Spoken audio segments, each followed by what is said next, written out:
Greetings, folks. Welcome back to the TractorFella channel, where we don't do a whole lot with tractors. And we have sandhill crane parties. They have a lot to say today. On today's episode, we're going to continue with part 2, working on the Massey. Last time you saw us, we were fixing up some stuff. It was a great old grandiose time. Feel free to check up on that episode if you so desire. Anyway, that video started getting long, so we are going to pick up where I left off, which is working on something super exciting, the air filter. Let's do something a little easier, and by easier I mean probably not that easy and kind of annoying as the air filter element. I haven't looked at it for probably a good solid, I don't know, 6 years.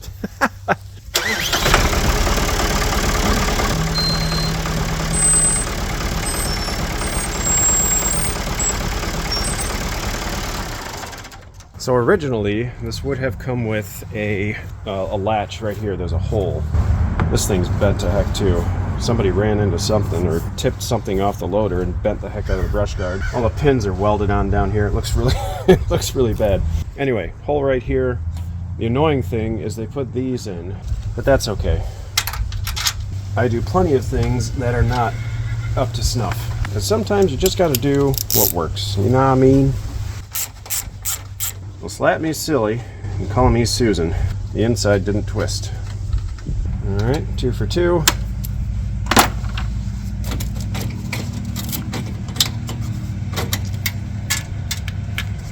Hey, look at that. There's my headlight wire for the high beams. It's really not doing a whole lot, is it? So originally the high beams didn't work, so I did this as a bypass to get them to work. I'll just bring you in here with me.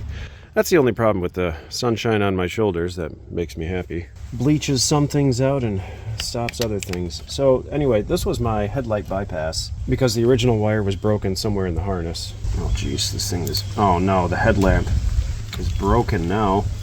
That just pulled... What is happening here? Oh yeah, that just pulled right out of the headlight. Nice. Might be able to solder it back together. I just don't know which one of these pins is power for the high beam. So we'll have to do a little bit of investigative work with a meter. Anyway, we came here for the air filter, right? There's a spinny nut. I'll remember the name here in a minute. Nope, can't remember the name of the nut. Wing nut. There's a wing nut, and this whole thing's supposed to just swing over and say hello to you. That's pretty cool, right? Pretty easy to service. It'd be easier to service if I had the original latch for the front grille. I was going to buy one at one time, but I think it was some stupid price. I'm supposed to pinch this little thingy down here to get extra dust and debris out. That is primarily disintegrated, but that's okay. We'll hang on to it just because. And we're going to cross our fingers as well that I'm not seeing nesting material. Oh my goodness. Okay, well, it's not as bad as I thought. Dirty, yes. What I originally saw was all this packed material here, but we have lots of breathable space down here. Okay, inner element. I love this gear wrench socket set. I use it all the time. It says to replace the inner element every 1,000 hours. Yes, I did read the instructions on my frickin' air filter. I know, ridiculous. It says the outer element, go ahead and clean with an air compressor if you want to. Well, it looks like it's doing its job. I see some good blue here still. Ooh, spiral pattern. I think we're just going to put that right back into its home. Enough about air filters. I am going to come back with a wet cloth and we're going to clean out the inside of this. 100 psi max. And if you're going to blow on the outside, be sure to wear your safety goggles and be no closer than 12 inches from the element. Yeah, I know. Manual nerd. So I went back to the house and blew out the outer element carefully. You don't want to be too aggressive with it. You can perforate the filter, and then, especially in a dusty environment like this, you start sucking a bunch of unfiltered air, and there goes your engine's longevity. Start doing sleeves and all that good stuff before you know it. Get our inner element back in there. We'll just snug this guy down a little bit. I don't think it needs a lot. And the big guy, like I said, I blew out all the nasty stuff from the inside out at first. A little bit of dusting on the outside. We're also going to rotate the filter. This is the dirtiest spot, which is probably near the intake on the bottom. We're just going to index that straight upward, so that now we're kind of sucking air a little bit more directly from a new spot on the filter. At this point, I don't really know why I'm explaining any of this. I'm sure you've all fast forwarded because air filters, they are super thrilling, aren't they? Oh well. Seated. Wing nut is tight. I want to get this bulb out of here. Oh, it's got some weird clips on it. You have to pull out these paper clip pieces, for lack of better terminology, and then remove the bulb. I wonder if we can just solder that back on there. And yeah, we're going to try to the full extent of our ability. Ouch, that's in there tight. Ouch. There we go. Okay, let's go fix that. All right, let's see what we can burn down. There's a small human I live with that loves to pretend this is a robot. Yeah, that doesn't go there. Looks like I may or may not have already soldered this once. It looks terrible. Let me see if I can find that other bulb. One sec. The Auxbeam. I think this was the original one and it was broken. Oh no, this is the replacement. I decided to keep the replacement because I mutilated the original one back to the way it's supposed to be. That's what happened. What do you think? Should we replace it or should we just fix it? I mean, fix it. We need to just fix it. I'll store this for a later date when this one explodes. So we still have some exposed wire here. Oh, that's squishy. Set this fella right on top here, like so, and solder it back on there.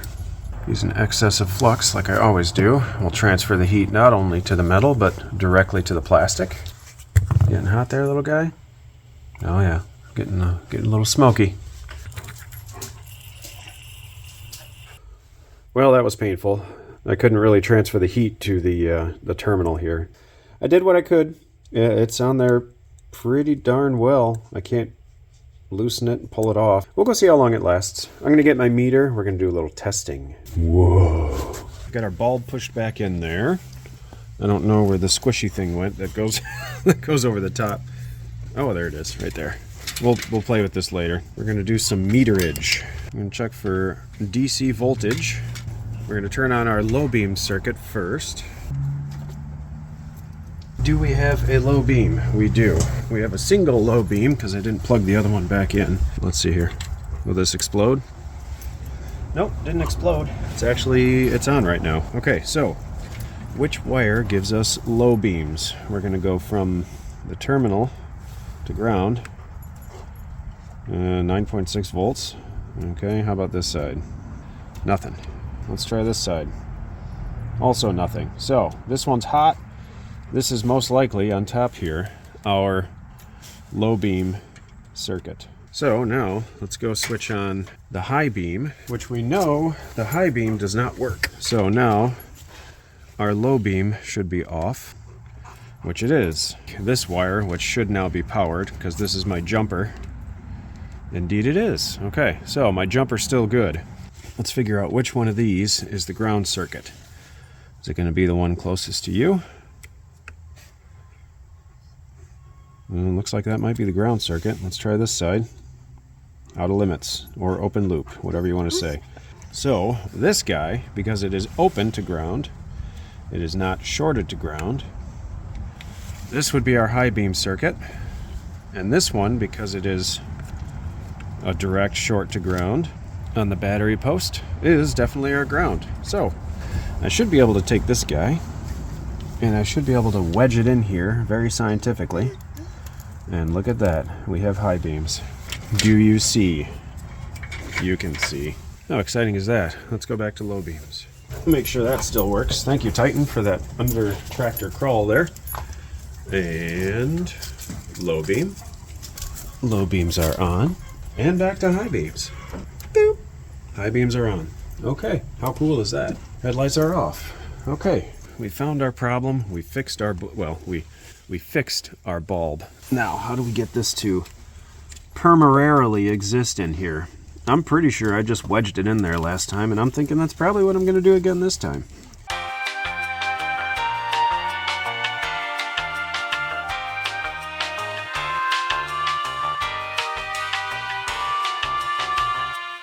And we're back for another glorious, cloudy, and gloomy day. You saw me just a moment ago doing the intro for this video, and now here we are, fast forward past the sunny, beautiful days. But that's okay, 'tis the season, right? And who's excited to see the manual today? I'm sure you all are, so we'll make this quick.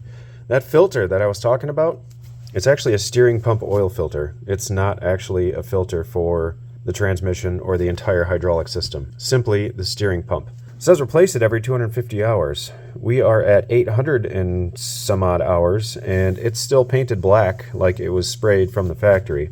So if I had to guess, it's never been changed. However, we are in luck, because I bought a new filter. At least I hope it's the right filter. I guess we'll find out when we go to try to install it. But it looks like the same size, same shape. Oh, how nice is that? Lovely. So, kicker's gonna be, can we get it out of its location? Because the stinking loader arm and support goes right in front of this thing. So let's go unscrew it, make a giant mess, and see if we can get it out of there. So here's the conundrum. There is the loader support. There's the filter. I have some hard lines underneath it that I can't move out of the way because they go to the hydraulic pump. So, yep, that's not going to exactly help anything. There is a differential pressure sensor on here. The only time I've seen the oil filter warning light come on is when I'm at like high RPM traveling down the road or something like that. So, does it really need to be changed? Probably not, but we're going to do it anyway because, like I said, it's still spray painted black like it came from the factory.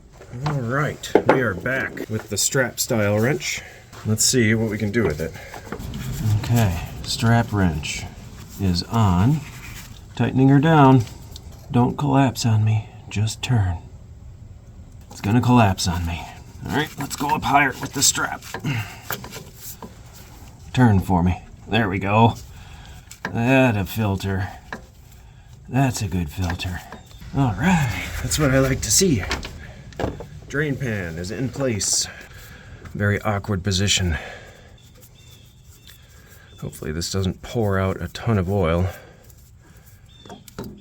Okay, now how do we get it out? Here comes the fun part. I'm hoping we can go over here and then come up and out. Oh yeah, like it was made for it. Who am I kidding? I totally had my doubts. Are we the same filter? Sort of. I don't know, actually. See what I'm seeing here? This one has rubber way out here. Is that rubber? Or did the gasket just stay on the housing? Nope, the gasket just stuck to the housing. Okay, so we're good. Let me see if I can pull that off without making too much of a mess of myself here. There it is. Oh, good. I was getting nervous there for a minute. All right, let's see what we have here. Oh, you know why it was stuck on there? Because it was painted to the filter head. That's great. So that guy goes there. And the new one. Okay, now I'm feeling better. How about you? Yeah, I think so.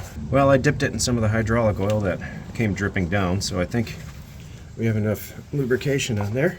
Get up there, little guy. Yep. Oh, I like it. I like it a lot. All right, only problem now is it's so slippery I can't actually twist it. And we'll keep going. There we go. All right. Got pretty lucky on this one, didn't we? I'm excited. This machine's not going to know what to do with all these clean filters. All right, I think that's pretty good. Last step of our filter change here. Does it remove paint? It looks like it might. Probably don't want to get in the habit of doing that, do I? Filter number. Should probably just write this down in my manual, but I'm not going to. Maybe if I ever sell this, it'll help out the next individual. 175-3595. 175M1. Beautiful. It's probably also written on the filter itself, so that was kind of silly. Yep, it's right on the side of the filter. Oh, that's all right. Yeah. Hey, how's it going up there? Not too bad down here. 8:14 hours. Sweet. It's pretty clean under here for the most part. All right. Well, that's that. On to the next. Just kidding. Leak check.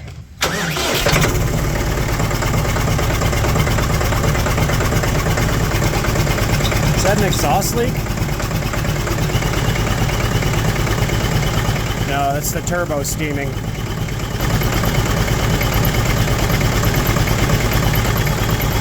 I think we're in good shape. And we're back for another thrilling and gloomy day. Yay. We're going to work on more exciting stuff on the tractor today. I know, what could be more exciting than headlights and an air filter? Well, an oil change. Yeah. Oh man, it's going to be a great day. Wix 51806, 16 millimeter wrench, and 7 quarts of oil is what we're going to need. Supplies acquired. Toilet. Since it's about 37 degrees outside and beautiful, we're going to go ahead and waste some fuel to warm this up so it doesn't take an hour to drain the oil. And glowing. And going.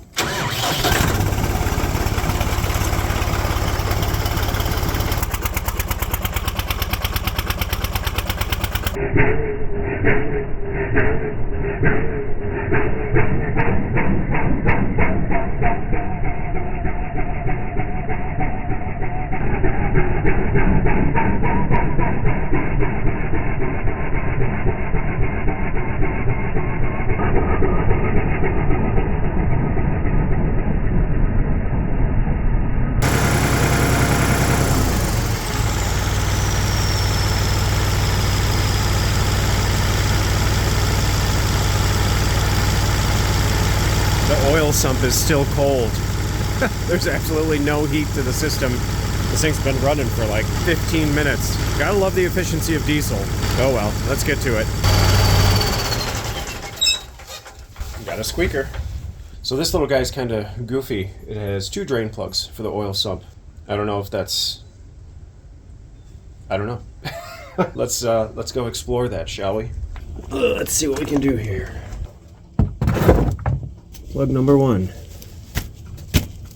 Yep, didn't think that was going to work very well. I brought reinforcements in the form of the smallest hammer I have. There we go. And... huh. Not flowing too bad.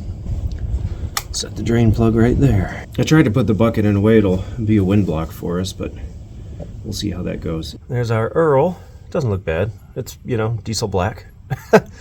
Pretty standard. Well, maybe a little hint of moisture, but I don't see any abnormalities to it. It's funny, when I was working as a lube tech, I would change the oil in a customer's diesel, especially the 7.3s.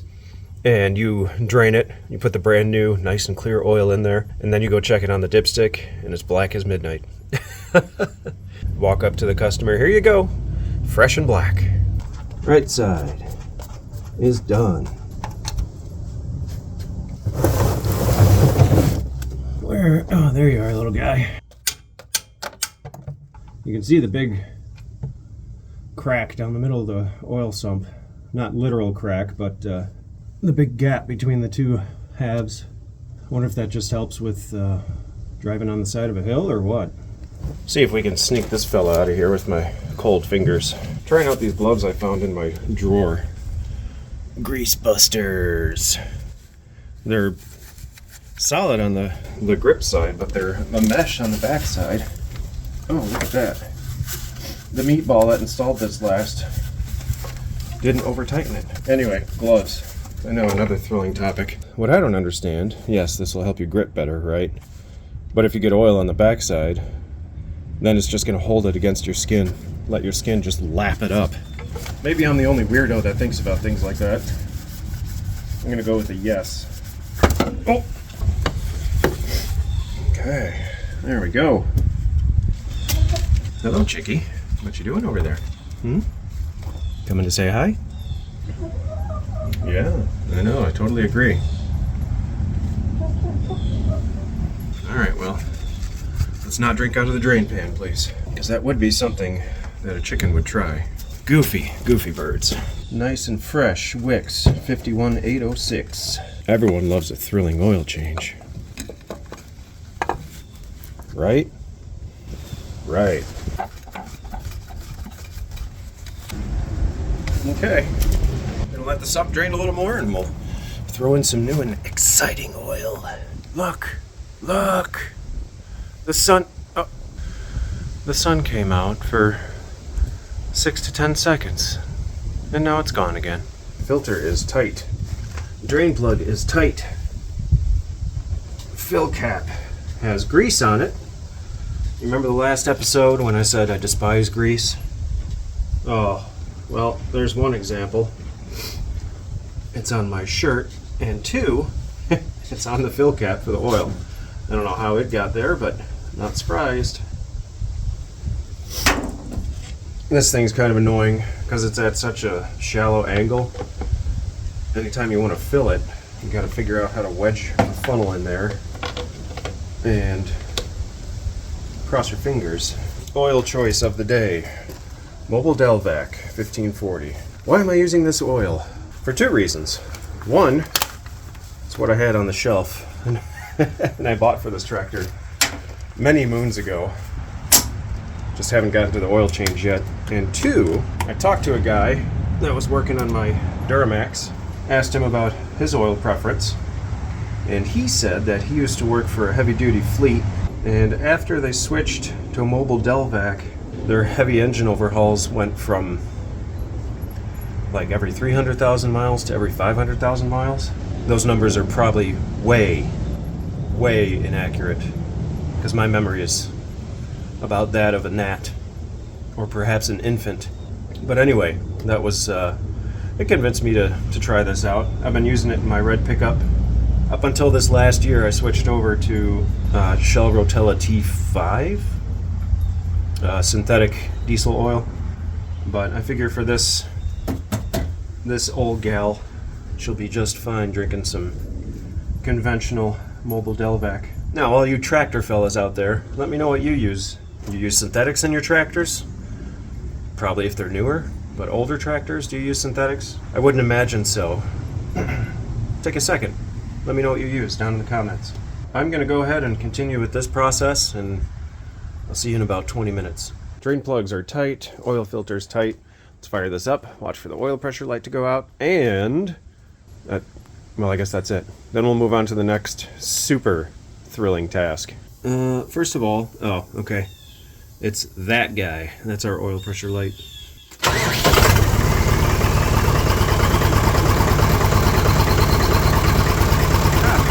That was pretty quick. All right, leak check.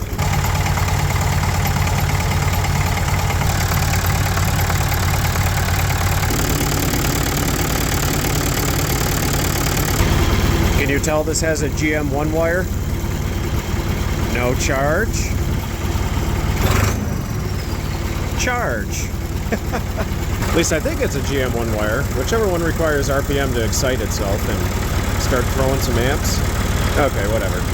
I'm just talking to myself at this point. And last step. Are we full enough? I think that's close enough. Nice and clean though. Didn't come out black. How nice is that? Alright, I'm feeling pretty good about maintenance. We've done greasing. We've done fuel filter. We've done oil change. We've done power steering filter, which makes zero sense to me why this is called a power steering filter, because if I'm not mistaken, the hydraulic reservoir is shared between the power steering, the hydraulics on the loader, the hydraulics on the rear end for the lift, and the transmission. All of it. So why is it a power steering filter and not just an overall hydraulic filter? I don't know. Because there's nowhere to fill the power steering reservoir. It's... Do you need something? I'm trying to film here. That black one always has something to say. Alright, continue about your business. Anyway, I digress. I can't digress with you talking. Anyway, I digress. My rant is over. Now we're going to do something called a noise and vibration study. What I'm going to do is start the tractor, We are going to gradually increase the RPM until this thing starts vibrating wildly. Then we're going to push in certain parts of this thing to see if the vibration goes away. And then we're going to find a way, and with what, to pack this frame so that the thing stops vibrating. Even with earplugs in, the thing is obnoxious. So, all right, here we go.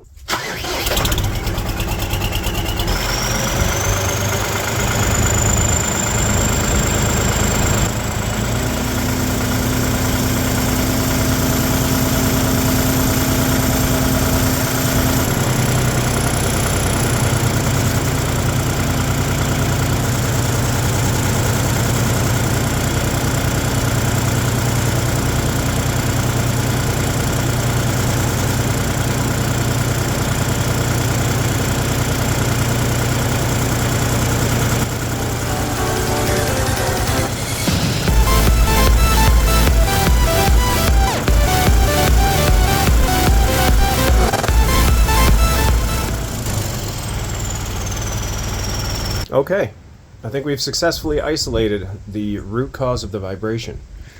It's here because there's a... Why is this loose? Oh, there's a long stretch where there's no bolts holding the roof onto the bracket. I have some foam padding that you would put between a door jamb on like a vehicle, and we're going to lay that down through the entire perimeter, maybe a little extra in the middle here in this section, so that we kind of hold that area tight.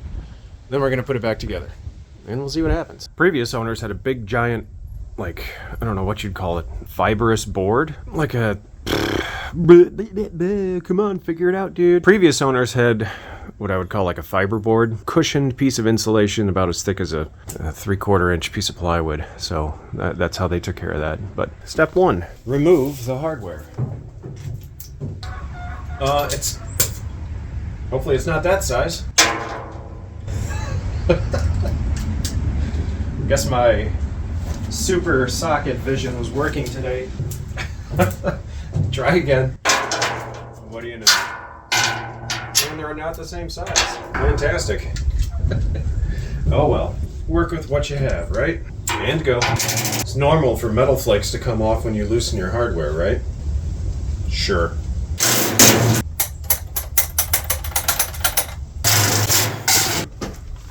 Oh, what a beautiful morning.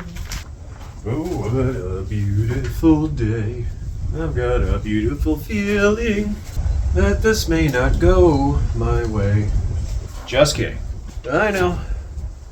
I can quit my job and start singing. Okay. Okay.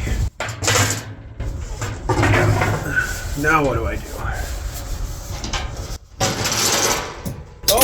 Oh, there's a wrench up there.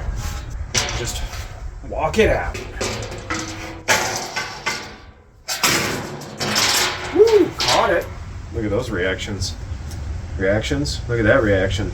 I'm gonna get some rubbing alcohol. I'm gonna clean up this top surface, and we'll start sticking on the rubber molding, padding stuff and things.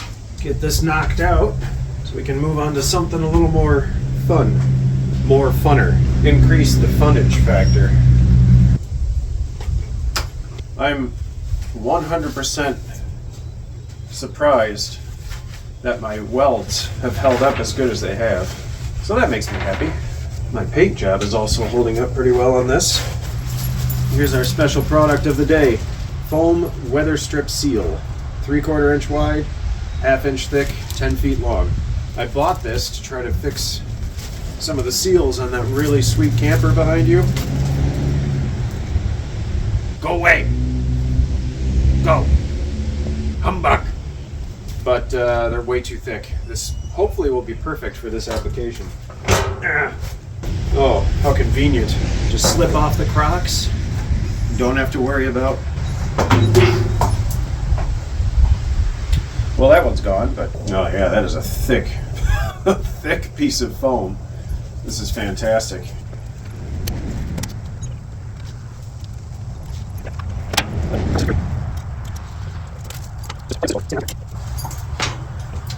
Let's just play with the scissors while we're standing around here.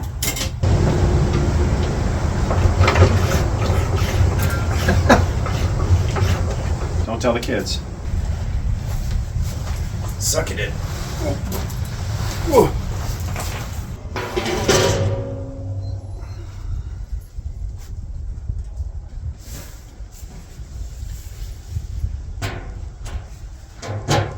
Something else I'm gonna do really quick. I'm gonna take some sealant and glob it on the holes on the roof, because I've been sitting here when it's sprinkling and it drips through and onto my legs or onto my crotch. It's really helps keep you warm and dry.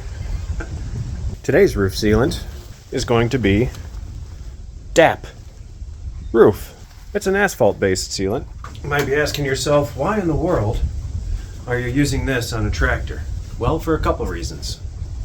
First reason, it's what I had laying around. Second reason, it's meant for roofs. And this is a roof. It's just getting old. It'll work just fine. That was close.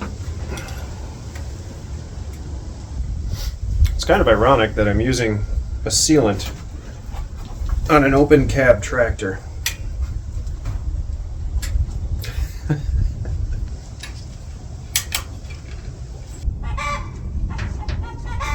All right, thanks for the egg.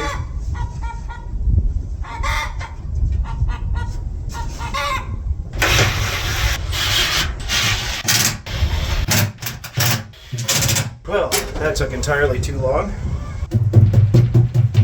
All right, let's try it out after I clear out this giant mess of tools. Okay, chickie.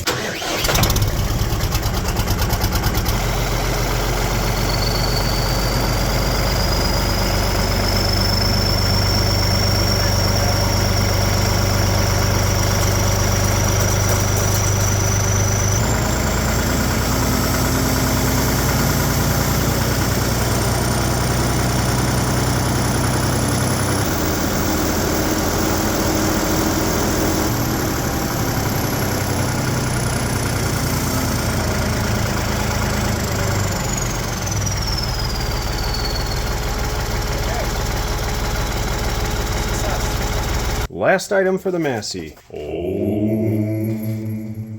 can tell by the quantity of dust on this box that I've had it for a long time. I bought these a long time ago because I wanted to perma-mount. Ooh, look at that reflector. Dang. Question is, how is the best way to do it? I'm thinking upside down on the roof so that I can tilt them sort of forward and out. I had them mounted like right by my head on either side by the A-pillar. The A-pillar. Mounted on either side by the rollover system. But it would often kind of shine in my peripherals, and I didn't really like it that much. What's my range of travel here? Like that, all the way down. That's not ideal.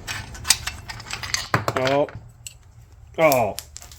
This way, however, we can go straight or up. No, come on. Give me a break here, Auxbeam. Lame! Alright, I'm gonna figure this out. And we're back for yet another gloomy and cold day. Turns out when life presents you with a toilet, you utilize that toilet for parts. This bracket here came off the bottom of the toilet and it was used to anchor it to the ground, apparently. We're gonna undo this bolt now that it's tarred in place. Oh, dang it, I didn't think about that. Anyway, we're gonna loosen that nut. We're gonna lift the panel up. We're gonna put the bolt through one of those holes, bring the panel back down, tighten it all back up, tighten up the back here, throw in some wires, and I think that'll be good. I'm pretty excited. Who knew the toilet would be so fruitful? Hey, hanging out up here with me, huh? Sounds like a good plan. The funny part will be if this is not the same diameter. Dang. I was hoping I could get it into the second hole. Well, it's just gonna stick out a little bit. Something I can deal with. Actually, that is a that's a very robust mount, to be perfectly honest. The sloppy part is the fact that I haven't tightened that nut down yet. That being said, I'll be able to move this left and right a little bit. Not that it's ever going to need to be moved left or right. Tighten up the mounting bracket. That's on there. All right. Well, I'm excited. I'm going to do the same thing to the other side. Next, we're going to talk about everybody's favorite thing, wiring. What I would like to do is see if I can find a way to add a fuse into this fuse block. So there's a clip on the bottom, a little clip on the top. I'm trying not to get myself all greasy because of our freshly greased loader arm. We've got a screw on the top and a screw on the bottom. I think my screwdriver's too long, but we'll see if we can make the best of it.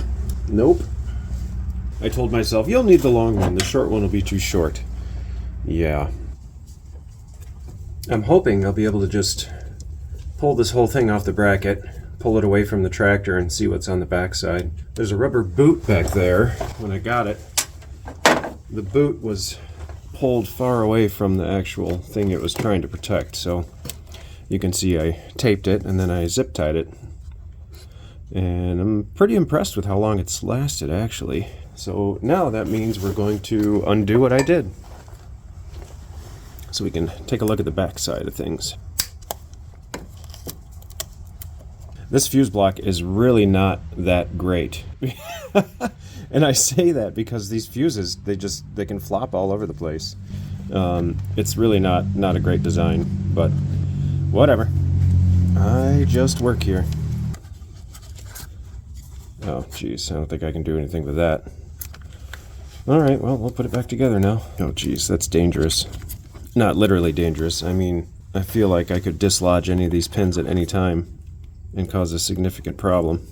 This one's not even in the right spot, like I said. Just well-designed fuse block. I was hoping there was going to be some type of common on the power side, but nope. Okay, this was of absolutely zero help.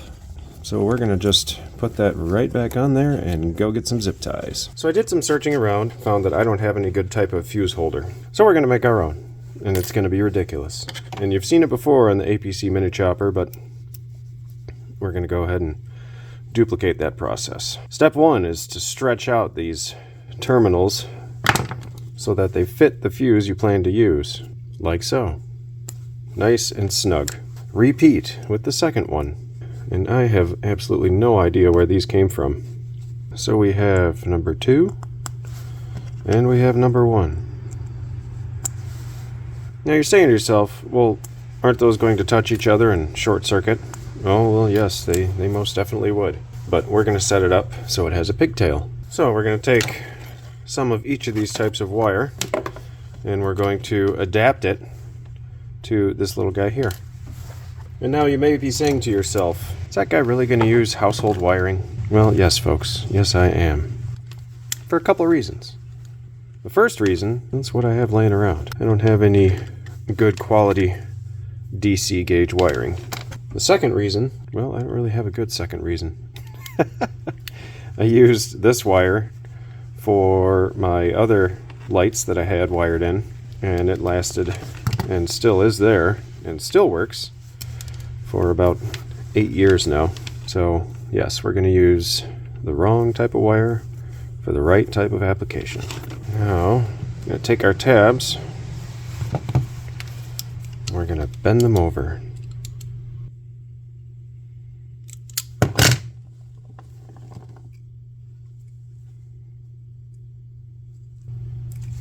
Like so. And there's 1, and there's 2. I'm going to start warming up our soldering iron, preferably without melting everything. While that's warming up, we're going to start working on our pigtail, which is basically just a couple of wires that dangle out the backside of your fuse holder or whatever application you've created, so that at a later date you can attach it to whatever device you're wanting to attach it to. There's 1 sort of pinched in there. My wire strippers are out by the tractor, so obviously I just don't have the energy to walk out there and get them, because that would be the smart thing to do. Now for ultra reassurance, I'm going to solder that guy together. Flip it over and repeat. That's quite possibly some of the best soldering I've ever done. And I'm not joking. I think we're in good shape. We're going to let that one cool. I'm going to repeat with the white wire and I'll bring you back. The shrink wrap is entirely too large, but we're going to go ahead and try it anyway. She's burning. I don't even know if this is going to shrink to where we need it, but we're going to try. Yeah, we'll wrap some tape on it anyway. We need to add some more insulation. I think my other one worked out a little better because I had actual good types of spade connectors. This one's going to be a little awkward. Now we are officially insulated. Put your fuse in its fuse holder. Grab yourself a bracket that you just happen to so conveniently have laying around. There's something else you can do in this situation, and that's drive the 7 minutes down the road to your local auto parts store and buy yourself a pre-made fuse pigtail. Don't do what the tractor fella does, folks. Alright, so I'm sure you know how to wrap electrical tape, probably better than I do. I'm going to finish this up and I'll bring you back when it's done. And now for the finale, let's test it. I'm not quite sure how to help you with that. I didn't ask you for help, so I wouldn't expect you to know how to help me with that. But thank you for trying. Good. One lead to the other lead. We have continuity. Very exciting. Pull the fuse. And we have lost continuity. All right, it works. Yay. Like I said, just go down to your local auto parts store. Do the smart thing. For me, this is my machine. It's going to work just peachy. All right, back to it. And we're back for hopefully the final recording in the tractor saga. It's a nice sunny day out today. Unfortunately, it's butt cold. However, I have a nice warm cup of tea, so let's get this household on a tractor wiring finished and move on with our lives. Step 1, access the battery. You guys staying warm over there? Yeah, me either. But the show must go on. I will suffer so you people can have some joy, or so you have a show to help you sleep at night. No, that comes off. Okay, that's cool, I guess. Battery accessation is complete. And I brought some eyelets so that we can actually make a decent connection here. And it's gone. I'm gonna get a wire brush, clean up our terminal here, because it looks a bit on the corrody side down there.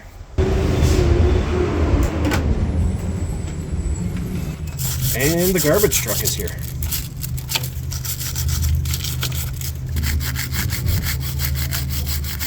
So after having a battle with myself for a while, trying to figure out how to get the fuse over by the fuse block, I decided that we're just going to put the fuse right here. That way it's right here, we know it's right here, I'll remember it's right here for at least the next 6 or 8 months. After that it's up in the air. But I have some old bulb grease here. I'm gonna bulb grease our connector. Okay, I think we're good there. Now there's a channel that runs up under the hood with some metal tabs to hold in the wiring harnesses. And you can tell from here the foreshadowing of what I'm going to be using to connect my wires together. Oh yes, folks. Oh yes. With our household wiring, it's only appropriate that we use wire nuts. Something you'll learn about me, if you haven't already, is that I have a very difficult time making decisions. I don't know why, but I think about it, and then I think about it again, and so on, and so on, and so on, until I get frustrated. Step 1, hot wire. Zip tied to hot cable, going up to fuse. Fuse is currently removed, so I don't pop it. Black wire comes down. Heads over here. Up it goes behind the poorly routing. Okay, so here's one thing I'm just gonna gripe really quick. Check out this radiator. Look how much stuff covers this radiator. You got the fuel cooler, air filter, battery, fuel cooler lines, fuel cooler bracket. Yes, it is dirty. I'm gonna have to take care of that soon. One thing I'm super not keen about is the wiring harness and the fuel cooler supply and return lines go behind the air filter where they get pinched between it and the radiator. Call me paranoid, but I'm not a huge fan. Anyway, Wire continues up, goes through a pass-through, continues underneath the hood, and then it goes down yonder where we attach it to another cable bundle, and underneath the fuse box, where it comes out here, hangs out with some cables, gets tied to some cables, comes up over here, gets routed behind this cluster, whatever's going on, down under here, under this plate, over, with some additional cables. Back here, whoop, turns and goes underneath the seat, where we come out on the other side of the seat, go down underneath the 3-point lift, routed around there, where we go in between the rollover protection system, and we come out here. And now we're to the point where we're going to take the old wiring and throw it away. Because it is ugly. I did this cluster like 6 years ago. I was like, oh, it's just temporary. Well, then it turned into permarary, and if you don't know what permarary is, it's something I call.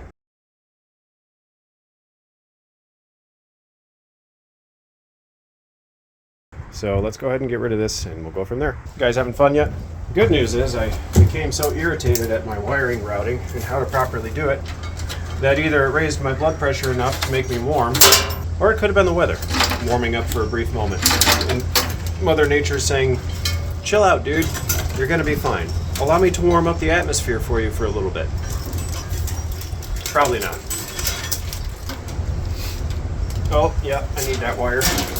I'm gonna work on continuing our routing, and I'll be right back. All right, so good news. Well, what do you... Oh, my. Hello to you, too. Okay, thank you. Bye-bye. And we're back, what do you know, for another day. It is after Turkey Day. Happy Thanksgiving to all those who have celebrated or have that tradition. Getting closer with the lights and the wiring. I also found out I was hoping I'd be able to ground somewhere in this area here, but no, I don't get a good ground until I'm back down like into the fenders or the chassis. So continuing on with the routing. All right, folks, fast forward a few minutes. Yeah, okay, a few minutes, right. Here's my ground, landed it here, gave me an opportunity to take this bolt off, open this harness holder up, and put this harness through here where it's supposed to be, and I don't know why it was never through there. Guess I probably could have unplugged that and ran it through there, but a good excuse anyway. Here's our power wire that came from under the seat. So both of them go up together, taped every so often. I have a zip tie before and after the ROPS hinge. And the wire runs around the back of this bolt purposely because this thing folds this way, so that'll allow the wire to slacken as you open it up. Anyway, wires keep going up and keep going up. And yes, I'll cut these eventually. After the wires make it up top, they go in between the roof and the frame. Yes, I have an exposed Scotch clip. Really don't care. Nobody's going to see it except me. You going to tell me about it? I bet there's people wondering why you have a coat on. I wonder too, but Mom thinks it's better for you. Fetch it up. Come on, go get it. Okay, watch the wire. Yeah, don't take the wires with you. Okay. Good boy. Wires continue to the garbage switch that I had before, held on by zip ties. Oh, look. We have lights. Exciting. I figure this switch lasted 8 years. It's probably going to last another 8, especially when it's up there and not actually over here wrapped in tape, getting pummeled by the implements all the time. Is it perfect? No. But when the camera's dark like this, it's pretty close to perfect. I'm not here to show you how to do it right. I'm just here to show you... Well, actually, I don't really know why I'm here. But overall, I'm happy with the packaging. It's not obnoxious, and the wires weren't the way they were before, which was really bad. Like, really bad. So I'll come out here later tonight, take a quick vid without the lights and with the lights. Pretty exciting. I also have plans to put a third light right at that bolt right there, and I have another bracket that should work for it, but my fingers are cold and I'm out of time for today. So I'm going to go ahead and call the episode where it is. Here we go. Let's start with low beams. Wow, how exciting. High beams. Wow, super exciting. Okay, newly installed hardware. Oh, it's lovely. I do like it. I like it a lot, but a little too high. I'd like some more light down here. Round 2. There we go. Not that I like to see, more of the hood or anything, but you can see the ground a little better what's happening around you, a little less reflection off the roof. Oh man, this is fantastic. Before and after. Oh yeah. Got to do a thumbnail, of course. Before and after. Oh, very cool. All kinds of light.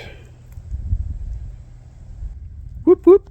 Well, for all you oil spill lovers of the channel, my recommendation would be to stop storing things in glass. Yeah, okay. Well, here goes the cleanup. I can't lean back on the workbench. I'm afraid I'm going to put my butt in a pile of oil. Alright folks, there you have it. Not one of the most exciting episodes in YouTube, like all of YouTube. It's probably in the top 4.5 million or so. But that's okay. We got a job accomplished. Multiple jobs accomplished. Got some lights set up, and I don't even remember what the heck else we did. It's been so long. I haven't been able to get out here with the holidays and everything like that. It's just, you know, holiday chaos. Takes a while. It happens.